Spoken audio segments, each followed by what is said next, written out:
cabut tinggalnya kabeh ge malah lotot bae kabeh kiai lain lawanan di mana Nawawi mah pohara tuh ya Allah ya Rabbi dikelek datang kaya salak segala rupa tuh kabeh ge tercengang kabeh geus ulah dilawan di mana Nawawi mah ulah dilawan atuh bubuahanna naon ge ieu mah bisa diawak sorangan malah aya nu unik hiji deui nu eueuh di mana iwal ti Pandeglang daerah kula naon eta Nawawi cokot dia di beuteung kadu iya tiru mingkang cekeun ieu kadu pohara jasa eta Syekh Nawawi geus eta Syekh Nawawi pohara jasa Pak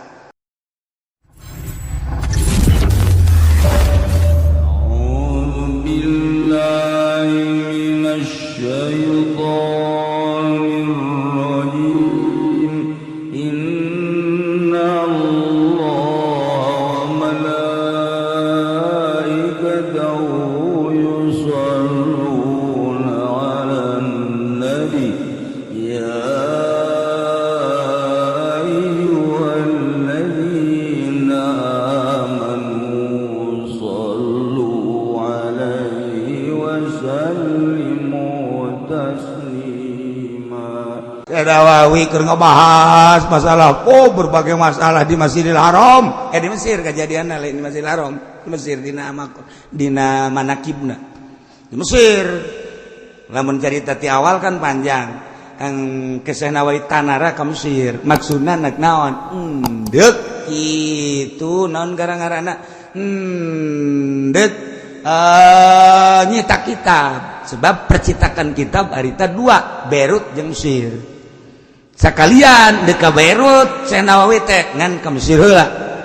eta geus kadenge ku kabehan bahwa Syekh Nawawi deuk ka Mesir pohara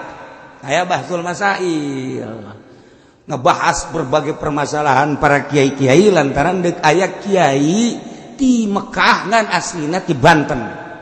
Masya Allah pohara jasa datanglah ke Mesir ternyata rame di Mesir teh kaget Syekh Nawawi disambut ku kabeh ngan ti jauh kene cek Syekh Nawawi teh wah asana ieu kajian ku kumaha ieu deuk aya permasalahan bahsul masail jubah Syekh Nawawi dibuka dibikeun tah ka hadamna ieu make jubah ai ya pake geus ngomong geus bae datang ke tempat atuh nu make jubah pajar kiai kan wow eta nu disambut mah Syekh Nawawi na di tukang bae tinggal hadamna bae pan jadi terus bae sia makanan ngomong jasa sia atunya nah pohara jasa Masya Allah tungtungna mah hadamna nu jadi kiai atuh diajeng-ajeng segala rupa Syekh Nawawi mah nyempot bae kiai di tukanginana seuring bae Syekh Nawawi teh dihormat segala naon jadi lagi empot-empotan gitu saya ya jadi kos dia tuh cek jadi saya bae lanan terus embung kanyahoan urang papan kuari lain kiai ge mengada-ada aing abeh pajar kiai kumaha udeng-udeng wow eleh roda Vespa mah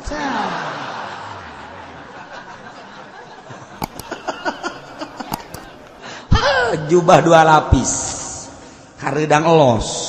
penting aing pajar kiai beulana Syekh Nawawi nu kiai asli embungeun disebut kiai bener bae bahtul masail kacaritakeun panjang ieu mah cepetna bae harita langsung kita ceramah Syekh Nawawi dipanggil nyana nyeleuk terus cak hadapna aing bisa naon atuh ieu tapi jaga Syekh Nawawi terus ngan menta cai heula jana ka Syekh Nawawi dijampean Masya Allah eta ngomong bahasa Arab bisa kabeh waktu kabeh ge gideug bae kabeh di Mesir ge pohara jasa Syekh Nawawi itu pohara Syekh Nawawi hebat geus padahal hadamna eta lain lalagaan pohara jasa barang kanyawan geus turun kabeh terus ka masjid darah riu kabeh aya nu nyaho Nawawi mah lain eta ieu watuh kabeh sasalaman ka Syekh Nawawi asli teh kalau zaman asli tuh cek Syekh Nawawi teh sakitu ge hadamna geus hebat sakit ge hadamna geus hebat padahal mah nang niup barang dicokot deui jubahna gadekeun jubah teh geus kanyahoan kuari mah dipake ilmu eueuhan cara aing jadi bodoh deui kuari jipan jadi koskiah teh bodoh deui nah Nawawi kuari geus kanyahoan ya sarieu kieu eta keur nyaritakeun masalah itu bubuahan nu halal mana nu haram mana kan lamun Ki Holil mah waktu di Mekah nyaritakeun kapiting teh geus dibahas ku ulama halal apa haram rajungan mah halal kapiting mah haram teh eta teh kan di masjid contoh kan di masjid haram kapiting halal rajungan ngan contona kos kumaha eta mah Holil Bangkalan tah mah saudara-saudara mun bahasa orang ieu rajungan ya dicokot dikelek set nah ieu rajungan kabehan ge lain kaget rajunganan eta boga dikelek kok bijul ram lain masalah rajunganan tapi dikelek aya rajungan coba Holil ai kapiting kos kumaha belah katuh cenah kapiting mah di dieu cokot set ieu kapiting ditinggalkan tah ieu rajungan tah ieu kapiting juga keluar ke Holil nama jadi jang contoh doang eta kabeh ulama un bisa ngomong si Holil pun bisa nama cenah eta dikelek timbul rajungan timbul lamun Haji Pendi bisa ngaluarkeun rajungan jualannya nama tuh bisa bikin toko rajungan ujanana mantap terberean bisa nya boro-boro rajungan cacing teh jadi nya nama tuh kan Aisyah Nawawi lain di Mesir toh keur cerita bubuahan dibahas kabeh bubuahan cek Syekh Nawawi bubuahan yang ada ini mah belum seberapa ada bubuahan yang unik di Indonesia mah apa itu Nawawi cokot dikelek rambutan iki ya Allah ya kabeh ge kaget tangkal rambutan dikelek ya naon deui cerita Nawawi anu unik nu aneh nu eueuh di urang di Mesir di dieu dicokot dieu salak Bogor dicabut dikelek kabeh ge malalotot bae kabeh kiai lain lawanan di mana Nawawi mah pohara tuh ya Allah ya Rabbi dikelek datang kaya salak segala rupa tuh kabeh ge tercengang kabeh geus ulah dilawan di mana Nawawi mah ulah dilawan atuh bubuahanna naon ge ieu mah bisa diawak sorangan malah aya nu unik hiji deui nu eueuh di mana iwal ti Pandeglang daerah Kula naon eta Nawawi cokot ti dia di beuteung kadu iya ti Rumingkang cekeun ieu kadu pohara jasa eta Syekh Nawawi geus eta Syekh Nawawi pohara jasa pan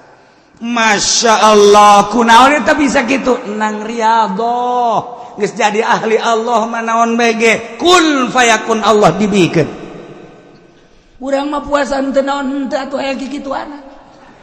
coba cek jana jaing geus tahajud coba dikelek dikeun cabutan ku sia kelek datang keluar bege moal getihan bisa tawa lain kudu kos kitu teh kudu puasa lillahi ta'ala Masya Allah dah ialah dikelilingi ku malaikat Kangjeng Nabi Musa alaihi salam 30 poe nyiwak malaikat kabur setelah ditambahan dari 10 poe malaikat ngeriung deui di Kangjeng Nabi Musa alaihi salam Kangjeng Nabi Musa kita berangkat ke Gunung Tursina jangan dia dibere kitab Taurat ku Gusti Allah jang tata genan sebagai dasar hirup manusia salila dipimpin ku Kangjeng Nabi Musa alaihissalam ulah kaluar ti kitab Taurat kos urang kuari ulah kaluar ti kitab Al-Quranul Karim ketika urang kaluar ti Al-Quranul Karim kuari mah moal nanaon deuleu engke di akhirat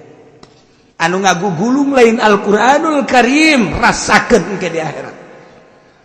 rasakeun ke di akhirat kuari mah oke baik iya baik tapi engke di akhirat ku bah Masya Allah karim nah iyalah Kangjeng Nabi Musa dipanggil sesuai jeung janji wa wa'adna Musa 30 lailah ngajanggikeun kami nu agung ka Kangjeng Nabi Musa 30 poe 30 penting teh maksudna nu kalimuin nanti aya bakal rarasan dipanggil ku Gusti Allah dina nalika geus anggeus 30 poe yakni Kangjeng Nabi Musa teh titah puasa biaya sumaha puasa 30 poe teh wa Dzulqa'dah bulan hapit atuh Kangjeng Nabi Musa diparentah ku Gusti Allah pasomaha puasa Kangjeng Nabi Musa barang beres puasa Kangjeng Nabi Musa 30 poe ankara lupa pamihi lain deui rarasan cek Kangjeng Nabi Musa ieu sungut rada kos kararieu ambeuna asa teu ngeunaheun amat teu bicara jeung Gusti Allah sungut bani bararau pastaka akhirna Kangjeng Nabi Musa nyiwak make susur maksudna ngabersihan susu ngabersihan bau sungut ternyata orenganan lain deui ditegur ku Gusti Allah fa amarahullahu bi asyaratin ukhra kita puasa deui Kangjeng Nabi Musa 10 poe liu kalimahu bi khulufi pamihi maksudna Allah yang rarasan teh make ambean urut puasa masyaallah madak kita ditambahan deui Kangjeng Nabi Musa 10 poe ku Gusti Allah wa atmamna bi asyar kemudian Kangjeng Nabi Musa nyampurnakeun 10 poe di jumlah 40 poe patamma miqatu rabbi 40 lailah sampurnalah waktu pangeran mere ka Kangjeng Nabi Musa waktu 40 poe 40 peting ku ari mah geus 40 poe 40 peting mantak urang puasa 30 poe hayang meunang Lailatul Qadar muka lama teh urang dibentukkeun Lailatul Qadar kudu datang ke 30 poe 27 poe geus boga Lailatul Qadar asal puasana model tadi puasa nu bebeneran bukana korba cukup hiji bae bu nginumna sasiripit besat beres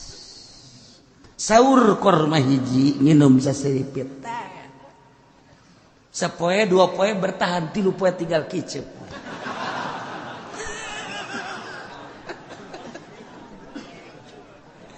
kita aja ku pemajikanna ka haji ieu puasa maksakeun amat datang ka kicep doang ieu emang hayang naon hayang Lailatul Qadar coba hudang teu kuat atuh ka haji ieu mah lain menang Lailatul Qadar ieu mah bakalna dikubur kos kieu mah ka haji maksakeun teh huapan atuh aing Gusti dihuapan ku pemajikanna oh ieu horeng Lailatul Qadar ieu cek kuat lamun jelema moal dibere Lailatul Qadar moal kuat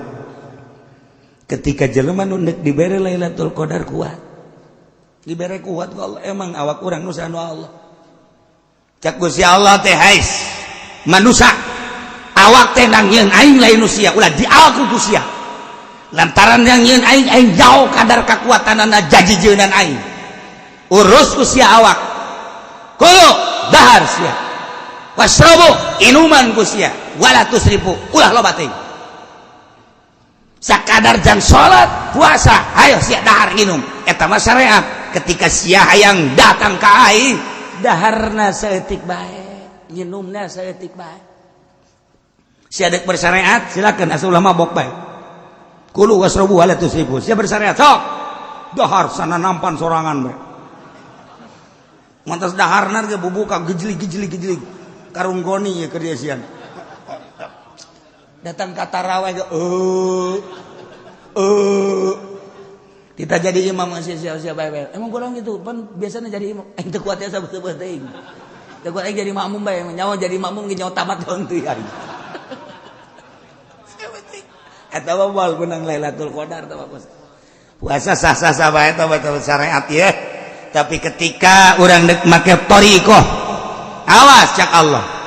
namun tadi make syariat kuari sia make jalur khusus deuk aing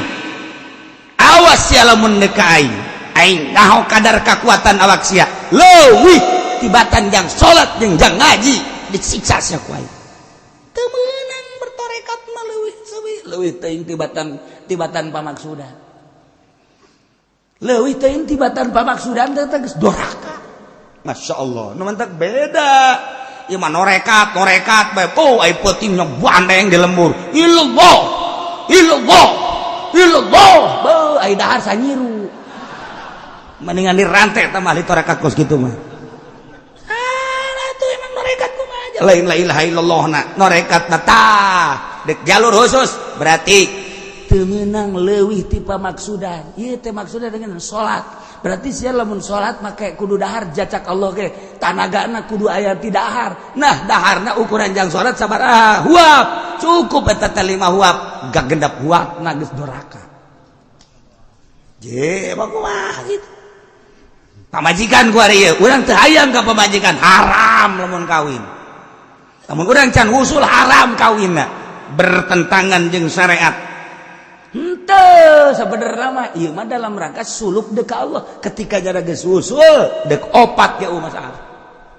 memena sebab ieu mah jadi halal pan cenah bertentangan atuh jeung syariat ulah make toregat atuh sia cicing di syariat atuh ya syariat pakos kitu Kangjeng Nabi mangaloskeun kulu wasrabu ala tusrifu ketika neuk nyaan Kangjeng Nabi Musa ge Kangjeng Nabi Musa iya 40 peuting berarti kan eta kaluar ti syariat Kangjeng Nabi urang naik ka gunung apakah dahar henteu mawa roti hiji teh eta teh sabaraha poe sabulan teh mah roti hiji sabulan sia mah roti hiji boro-boro nanaon ku sorangan bae ge leg kurang kene dak euy aya kene roti aya kene dak tah ieu hiji deui dilegeg deui leg aya kene dak atuh teh mah sia mah lain ibadah teh mah orek koros deui bae dekat Allah apa lain dekat Allah make aturan Masya Allah make aturan khusus tadi mah syariat secara umum ieu mah torekat secara khusus sebab dek menempuh hakikat atuh lain deui pakaianana lain deui ketika can usul mah dahar lain deui sare lain deui teu meunang we ahli torekat mah sare encan tunduh teu meunang ketika tunduh keur gaji ge hees bae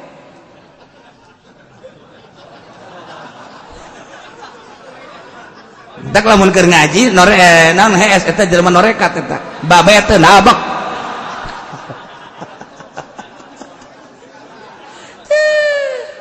beda jalur itu masyaallah nah iya Kangjeng Nabi Musa dipanggil ku Gusti Allah nah teu imkanin Kangjeng Nabi Musa teh Musa ka dieu atuh langsung wae harita kene teu bisa make syarat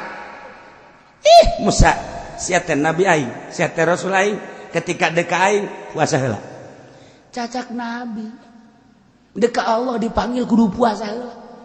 ai kitu kunaon cek Kangjeng Nabi Musa make puasa heula beuteung sia beresan heula bau ka ambeuna ku aing cek Gusti Allah boro-boro ku aing tanyakeun ka malaikat aing baueun dibersihan heula ku Kangjeng Nabi Musa sapoe ngising hitut dua poe ngising hitut berdatang ke nanaonan di jero beuteung teh 30 poe ka ambe bau sungut teh nyiwak tegor ku Gusti Allah pugu eta nu jang muka lamah jeung aing teh puasa tambah deui sia fa atmamnaha bi asyri fatamma miqatu rabbih 40 lailah jadilah 40 poe ieu syarat Kanjeng Nabi Musa dek muka lamah jeung Gusti Allah di Gunung Tursina make syarat puasa heula jelema nu endeu kapanggih jeung Lailatul Qadar syarat puasa heula puasana puasa khusus ku ari puasana puasa umum urang hayang kapanggih jeung Lailatul Qadar intip ku sia di Gunung Karang datang kapanggih bae ge moal pindah sia ka Gunung Santri paling kapanggih jeung tukang sao sia pindah ku ari ka Banten kobo di Banten mambal aya tukang sao malulu yang intip Lailatul Qadar mah lain di masjid sanajan di haram ge lain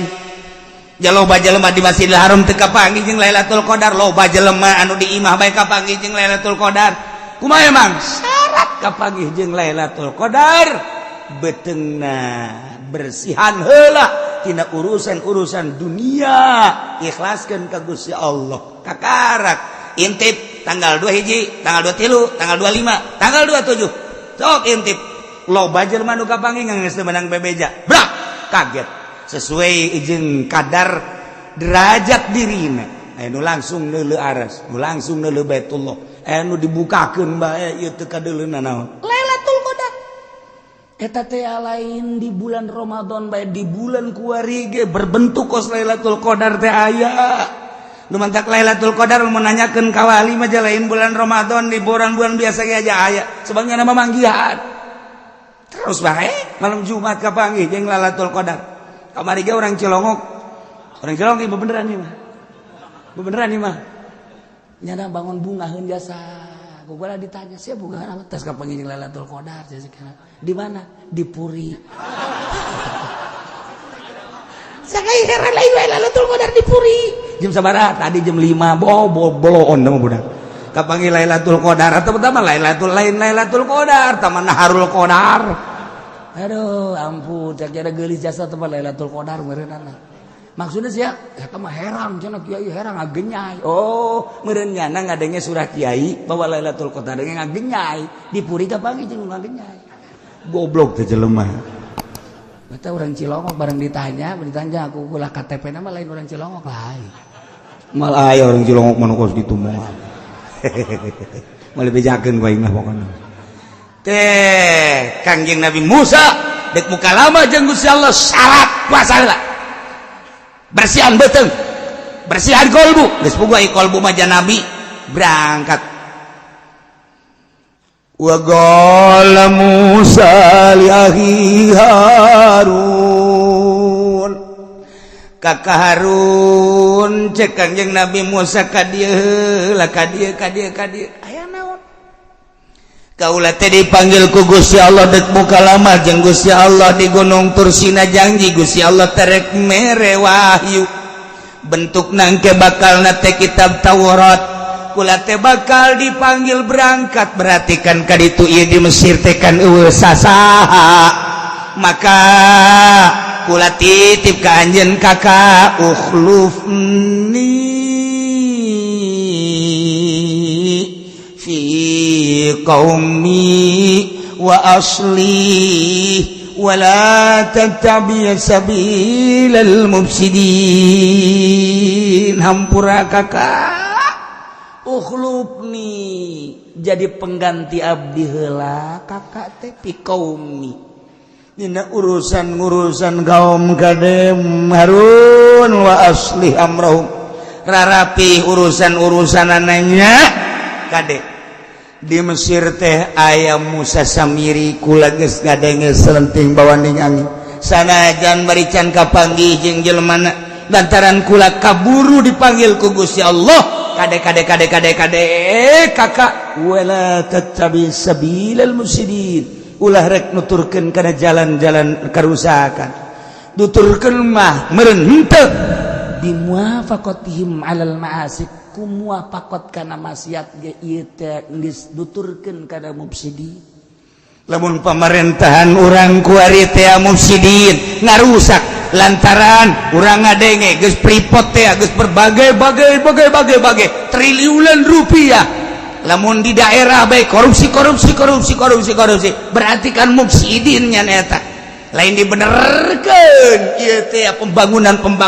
endaan diantep mufsidin berarti toh nu prostitusi nu perzinahan itu teh akan kudu diberesan diantep kunyana tuh nu judi lain diberesan diantep kunyana berarti kan pemerintahan mufsidin kiai kuari teu milu ngan akur bae jeung eta sarua nu mantak nu berat mah kiai anu jadi mui eta teh lamun pamarentah tengah berantas tentang prostitusi tentang perzinahan tengah berantas tentang perjunian eta kiai nu terlibat di mui nu pangheulana bakal dikerbekeun di neraka.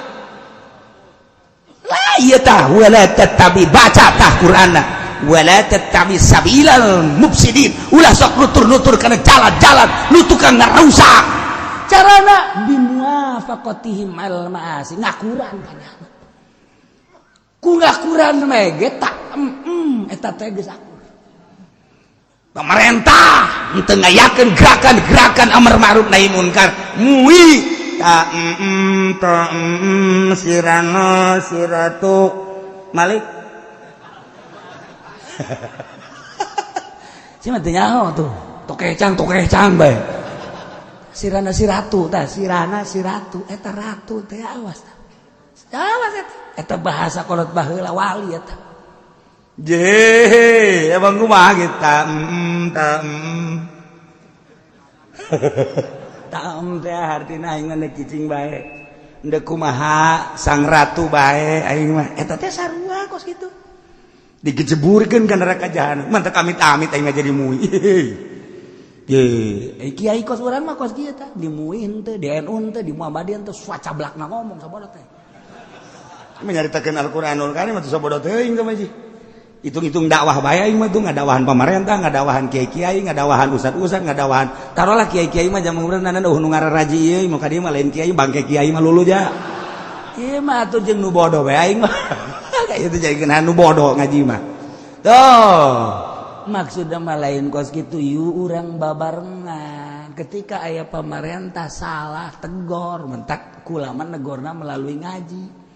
Lamun ceramah melalui ceramah eta ge bentuk teguran abeh naon ke ketika dipanggil di Robul Jalil Uce maju sia aduh aing waduh tinggal kaji pendi be hayo sia emangnya lagi kitu bae ka aing mah ya teu tenang bae sabaraha taun sia hirup di alam dunia ieu eta tulisanna ieu Pak malaikat teh naon gawe sia ngaji jadi pemerintahan sa Jokowi aju gubernur sia sa Nenggelis ganti ku atuh aktor bupati sia Zaki camat sia mali bejakeun gua ngaranna urang Cilongok lurah sia dibejakeun betak waktu sia hirup di dinya pemerintah pernah henteu ngadakwahan ngancur-ngancurkeun prostitusi persinahan henteu asa sicing bae tanyakeun ka tongtrong ulah poe minggu nongtrong dong maksudna deuk ngabejaan tah pemerintah teh teu pernah ngabrantas eta pemerintah itu korupsi teh dedengean mah korupsi teh jauh ai asli namangan dedengean be koran aya televisi aya jeung jelema-jelema nu deukeut ka pemerintah bejana nyana korupsi atuh kalau teu nyaho nya teu dibere bere ge saeutik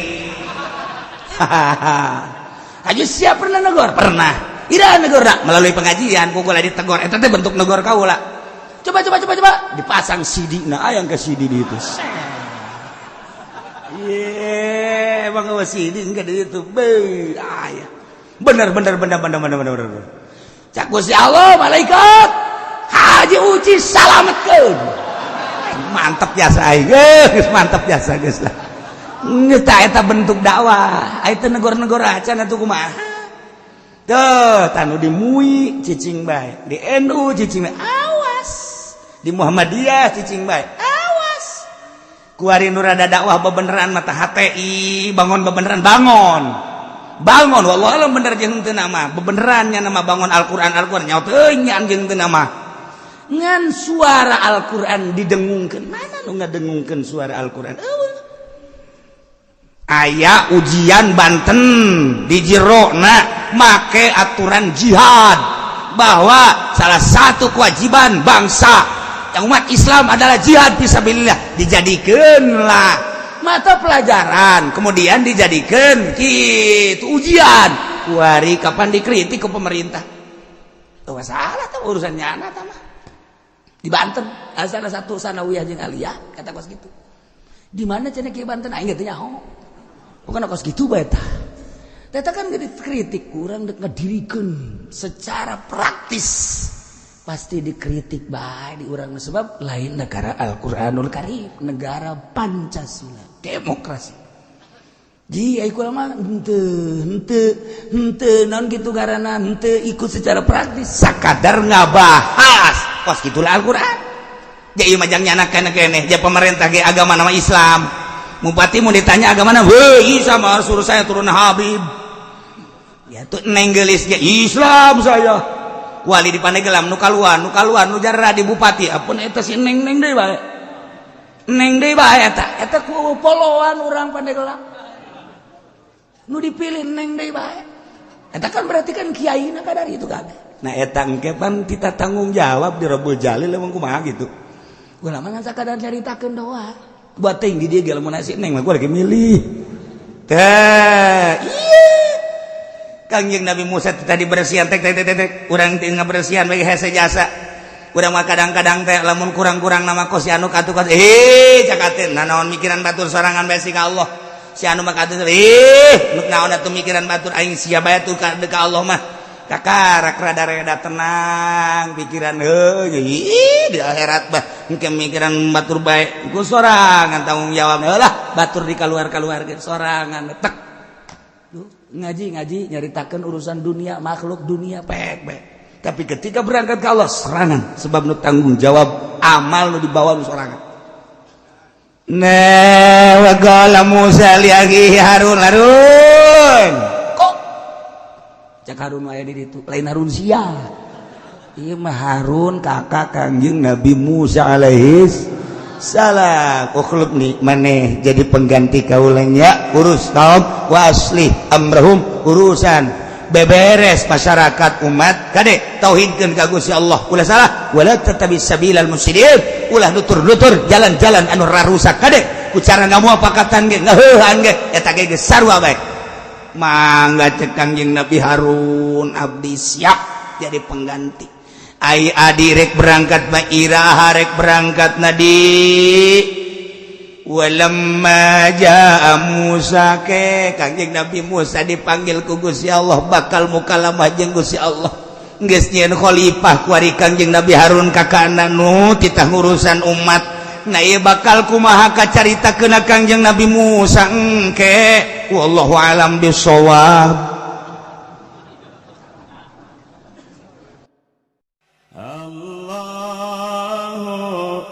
Allahu Allahu Allah Allahu Allah la ilaha Jibril Mikail Israfil Munkar wa Nakir Rakib Atid Jibril Mikail Israfil Izrail Munkar wa Nakir Rakib Allahu Allah Allahu Allah la ilaha kahiji Nabi Adam kadua Nabi Idris katilu Nabi Nuh kaopat Nabi Hud kalima Nabi Saleh kagenep Nabi Ibrahim katujuh Nabi Lut kadalapan Nabi Ismail sambilan Nabi Ishaq 10 Nabi Yakub 11 Nabi Yusuf 12 Nabi Ayub 13 Nabi Syuaib 14 Nabi Harun 15 Nabi Musa 16 Nabi Ilyasa 17 Nabi Zulkifli 18 Nabi Daud 19 Sulaiman 20 Nabi Ilyas 2 hiji Nabi Yunus 22 Nabi Zakaria 20 Nabi Yahya 24 Nabi Isa